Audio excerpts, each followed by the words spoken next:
Most people use basic collage grids in Canva, but that limits your creativity. In this video, I'll show you how to create fully customizable collages using any element you want. So let's get started. All right, the first thing we need to do is find an element that we want to convert into a collage. Go to Elements. For example, I'll search for a camera lens. Open Graphics and look for a good one. I like this one, so let's add it to the canvas. Now what we want to do is convert the black areas of this element into frames. By the way, if you don't find the exact element you're looking for inside Canva, don't worry. You can use external websites to find SVG elements and bring them into Canva. For example, I use this site. Here, you can find a lot of free SVG graphics.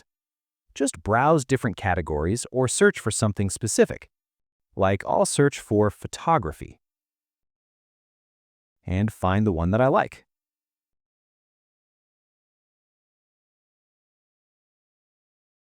I like this one, so I'll download it. Now, go back to Canva and upload the downloaded SVG file. Increase its size so it fits nicely on your canvas.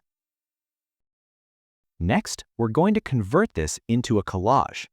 To do that, go to Apps and search for Collage Maker. Click on it to install.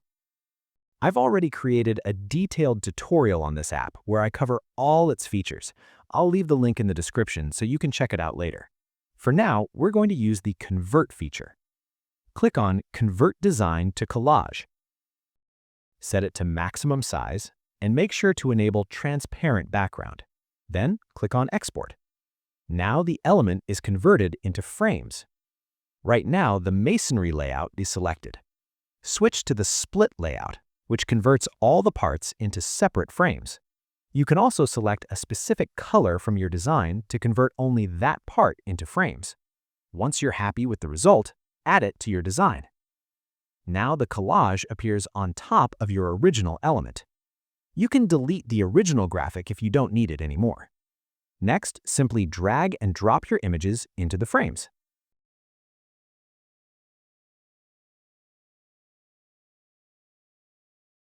And just like that, your custom collage is ready. You can also add some text inside or around it to make the design look even better. And that's how you can create custom photo collages in Canva using any element. If you want to learn more about this app and explore all its features, make sure to watch this next video on your screen. I'll see you there.